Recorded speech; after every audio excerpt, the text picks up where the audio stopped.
నా పేరు కోటేశ్వరరావు దుగ్గ్యాల. మా గ్రామం చిందరేకొండ, మండలం పర్వతగిరి, జిల్లా వరంగల్.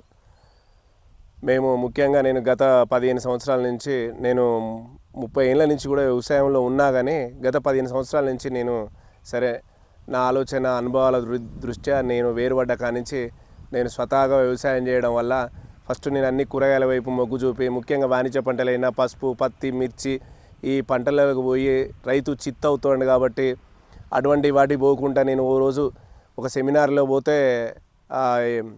అగ్రికల్చర్ రీసెర్చ్ సెంటర్ సెమినార్లో పోతే మా ములుగు రోడ్లో దీని మీద అవగాహనతోనే ఒకసారి నేను తెచ్చి కూరగాయల వైపు మొగ్గు చూపినందుకు ఈ కూరగాయలలో నేను గత 15 సంవత్సరాల నుంచి కూరగాయల వైపు ఉన్నా. ఒకనాడు నాకు 10 పందిర్లు ఉన్న మా వరంగల్ జిల్లాలో ఇలా వేల పందిర్లు అయినాయి.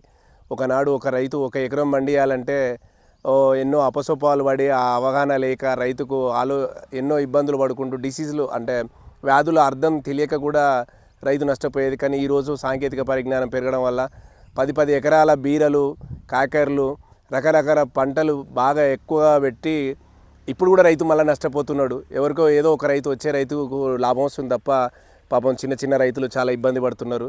ముఖ్యంగా నేను కోరేది ఏంటంటే, నాకున్న ఆలోచన ప్రకారం ఏది ఉంటే చిన్నగా 1-2 ఎకరాలే పంటలు పెట్టుకోవాలి. పందిరి అయినా ఏ కూరగాయ పంటలైనా తక్కువ పెట్టుకొని మనమే ఎక్కువ అమ్ముకోవడానికి ఇష్టపడాలి. ఎందుకంటే హర్యానా ఫార్మర్స్ వాళ్ళ పంట పండించి వాళ్ళే అమ్ముకుంటారు. మన రైతులు తీసుకుపోయి దళారుల చేతిలో పెట్టి మనకు అనుకూలంగా ఓసారి ఇటు వ్యాధులు సంక్రమింపు ఎక్కువ వచ్చినా కూడా మనకు రైతుల ధర లేనప్పుడు మన రైతులే ఇష్టం ఉన్నట్టు పంటలు బాగా పండి పట్టుకపోయి మనమే ఇగబట్టు అని మనమే ఇచ్చి వచ్చిన రోజులల్లో 50 రూపాయలు నిన్నున్న ధర 3 రోజులలో 10, 20, 25 రూపాయలలో పడిపోయినప్పుడు రైతుకి ఏం లాభం రాదు. దాని తగ్గట్టు వ్యాధులు ఇవన్నీ ఉండబట్టి నేను ఒక 2 ఎకరాలు 2.5 ఎకరాల పందిరి ఉన్నది నాకు. ఆ పందిరిలో నేను కూరగాయలు కాకర, బీర, కీర ఈ మెయింటైన్ చేస్తూ సరే ఇక కొత్త ఆలోచనతోనే నేను ఇంకొక 4 ఎకరాలలో వాటర్ మిలాన్ పెట్టాను. వాటర్ మిలాన్ పెట్టడం వల్ల నాకు కొంత అనుభవం కూడా ఉండే. కరోనా టైంలో వాటర్ మిలాన్ బాగా పండింది. ముఖ్యంగా విత్తన ఎంపిక చాలా ముఖ్యము.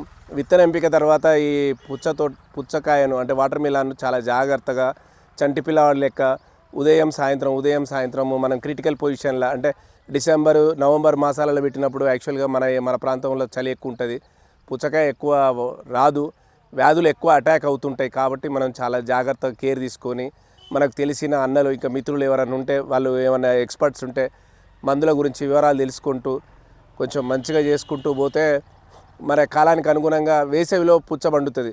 ఫిబ్రవరి మాసం నుంచి మనం చాలా తక్కువ పెట్టుబడి తక్కువ పుచ్చకాయ కూడా బాగా వస్తుంది. కానీ రైతులు చాలామంది సాగు చేస్తారు కాబట్టి ధర రావచ్చు, ధర పోవచ్చు, ఎటువంటి పరిస్థితులు అయినా ఉంటాయి. కాబట్టి ఈ టైంలో అయితే ఒక నమ్మకం అన్నట్టు ఒక స్టెబిలిటీ ఖచ్చితంగా శివరాత్రి లోపు, శివరాత్రి వెళ్ళినాక ఒక 10 రోజులు అటు ఇట్లా మంచి ధరలు దాకుతాయి.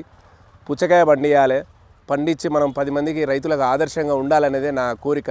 కాబట్టి పుచ్చకు రకరకాల వ్యాధులు వచ్చినా కానీ అవన్నీ ఆకలింపు చేసుకోవాలి, అవగాహన చేసుకొని రైతు ముందుగాల మనం ఏ పంట పెడతాం ఆ పంట మీద అవగాహన ఉంటే మాత్రమే ముందుకు పోగలుగుతాం, మంచి రాబడులు తీయగలుగుతాం, మంచి పంటలలో లాభాలు పొందగలుగుతాం.